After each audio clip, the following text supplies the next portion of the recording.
Las Vegas? All right. So where was Elvis born? And he moved to what city? What city? In 1958. No! No! 1948. Oh. 1948. Right. Graduated high school in 1953. Now the reason I'm bringing up his name, the reason that I'm bringing up his name is because, you know, I mean the year that he was born from high school, because it's amazing how fast his career took off. You know, I mean, it was just a couple of years he was in high school, and now he's a well-known national celebrity star.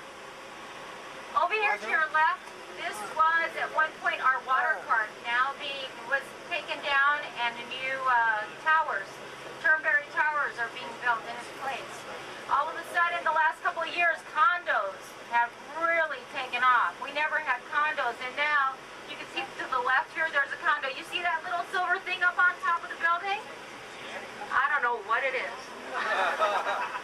I've been trying to figure it out. I thought maybe it was a pool or a lounge or a satellite. I don't know what it is.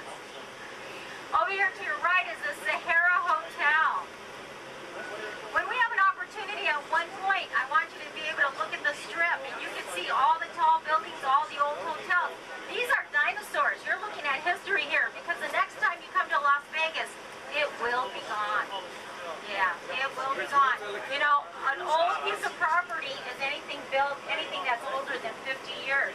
There's no history here in Las Vegas, because they keep on taking it down and bringing something else up. So when we get a chance, I want you to notice that all the heights of the hotel, on the strip, all the heights of the hotels. At one point, when all the hotels were built, the Riviera was the tallest hotel on the strip. So remember that when you get an opportunity for us to see it from a skyline point. We're about to enter what we call is Chapel Row. And Chapel Row, oh, that's the Stratosphere. 1,149 feet high, the highest building west of the Mississippi. When you go up there, you could do a ride. There's a couple of rides. It's the only, you know, it's strange. It's the only place I can go to the Grand Canyon and walk on the glass bridge, which is 70 feet out, 4,000 feet down. But I go up there and I stand on the glass that's angled, and I get vertigo. I don't get it. All of a sudden, I'm going like this. But you can stand up. You go all the way to the top. It takes you approximately 15, 18 seconds to get up there in the elevator. And when you get up there, you could get on a ride that's a roller coaster. You get on top. Okay, and then you get on the roller coaster and go down, and then you dangle, and you look down. Okay, whoever gets this next question wins that ride. Ready?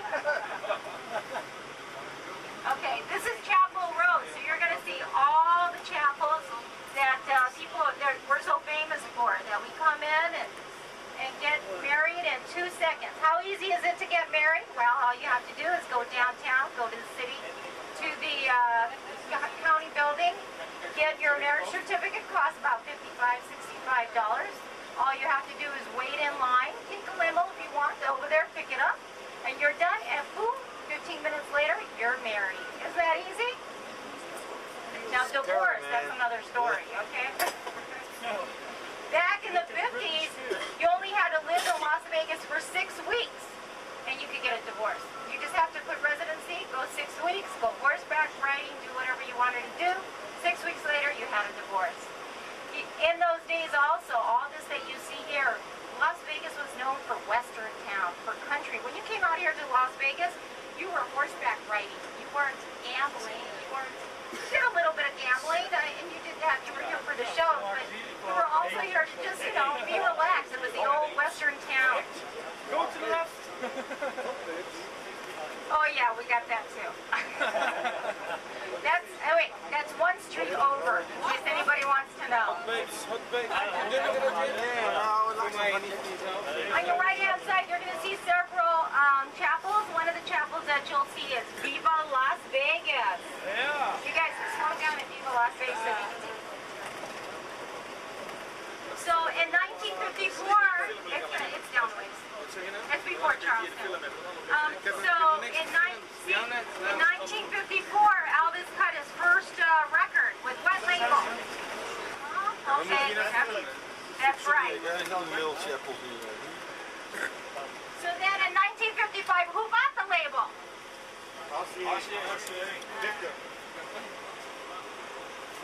I'm done. Okay, what was his mother's? Never mind. I was gonna say middle name. Well, last name, maiden name. Smith. Right, Smith. Smith. Oh, that was a good one. Not everybody knows that.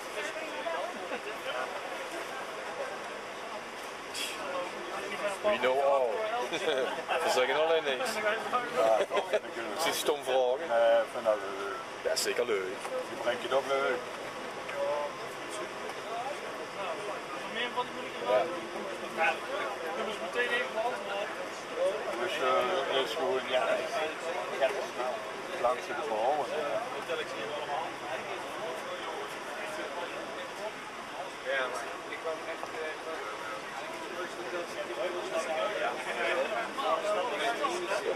Okay, who's the gentleman who answered Smith? I have a Elvis keychain for you.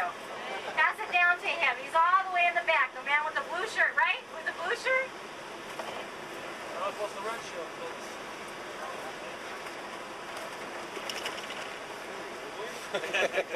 All right. Also, Viva Las Vegas. Here it is, Viva Las Vegas.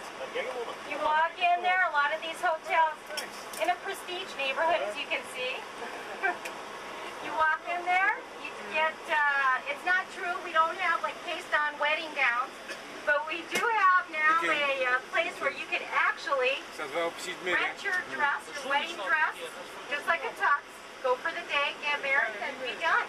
There's also, I've also done some weddings where the bride, the groom, and the best man go and rent a Elvis outfit, and they get up there and they get married in it. Okay, we're about approaching Charleston, and when we go on Charleston, we're gonna go in front of, back in the 1950s, this particular area here was mainly the general managers. It was all run by the mob. There is no doubt about it. The mob is the one that controlled the city. And it was all owned by 6th Street, make a right. And then on your right hand side, you'll see a White House.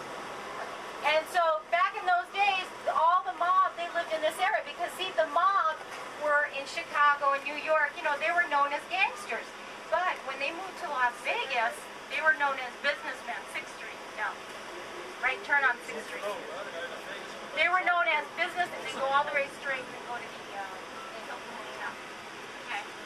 They were known as businessmen, you know, because they were running casinos and they were well respected. They were able to join the country club, the Las Vegas Country Club, where they couldn't do that where they were from. So all this area was dirt houses, dirt roads and everything else, and they were building these enormous houses. And guess who lived in this area? Oh, come on. Who lived in this area? Colonel Parker. Well, Colonel Parker lived here too, but who's the key guy? Elvis, 6th Street. Well, I don't know. I just said make a right on 6th Street. You got to go back and come back on. 100% zeker. Make a right on 6th Street. So what we're going to be doing is we're going to be passing by Elvis's old house. And you'll be able to recognize it. It says Heartland on there, and he lived there for a couple of years. He was in the process of moving to a new location just before he died. But that was the last house that he owned here in Las Vegas.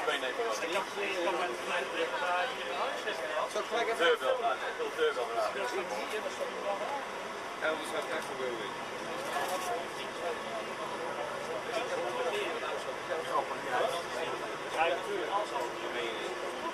Ja, dat is natuurlijk wel steeds. Here's a good question. Okay, when did Elvis supposed to get his first guitar?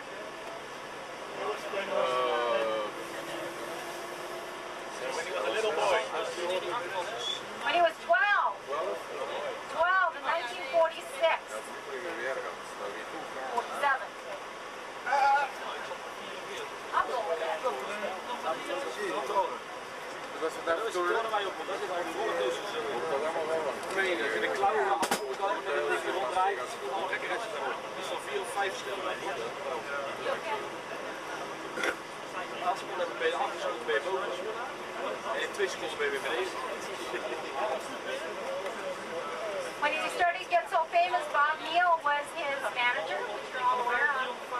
And then the Colonel stepped in. Yeah. When I first moved to Las Vegas, I felt like I was, you ever saw that show, Dan Tanner? No. Alright, thanks a lot, make me feel old. Alright. Anyways. You want to make a right movement. Yeah, the cops. Yeah, man. Okay, the house is going to be on your left-hand side. Hey, what's happening? Yeah, we can stop. Pictures, please. Here's a robbery. Hey, that guy on the floor. Here's a robbery. That guy on the floor? It's an old mobster. Turn in. So when I first moved here, there was a gentleman who I worked for, and his name was Dr. Elias Ghana, who I found out later on was one of the doctors, Elvis Presley's doctors here in Las Vegas.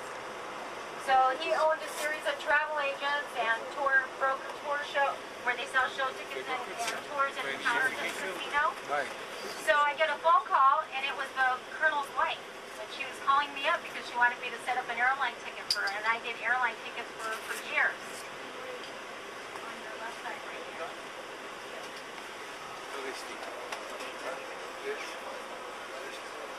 Alright, you guys want to get off and take some pictures?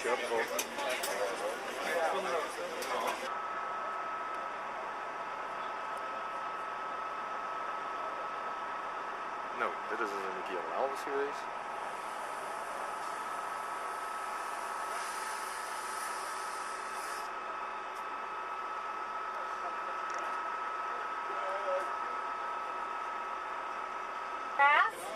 And the other one had rocks, designed. That's because that's called desert landscaping, and we are in a drought. If anyone who's going to Hoover Dam or Lake Mead, they'll see that the water has dropped over 500 feet. So we hopefully will have water forever. Doesn't look good right now, but what's happening is the water's supposed to drain from the Colorado mountains, and the water is going the opposite direction, so it's not filling up Lake Mead, and that's the reason for it. All right, we're gonna head over and try to take a glimpse over at Graceland Chapel.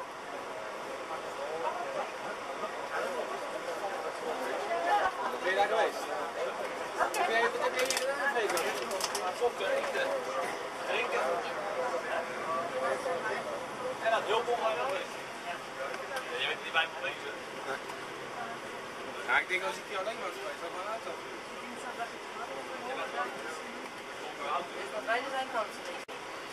Nee, als je alleen bent, dan we zijn met z'n vijven. Dat is ook gewoon een ja.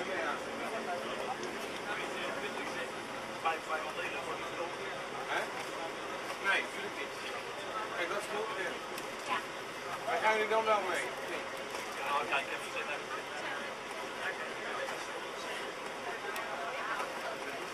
Voor 5 uur gewoon. Jullie mogen niet trekken dat ik Belbaan. 36, 67. Give me $10 and blah blah blah. All right, we're going to be going to Graceland Chapel, which we all know that's not where Elvis and Priscilla got married. They got married May 1st, 1967 at the Aladdin Hotel. Yeah.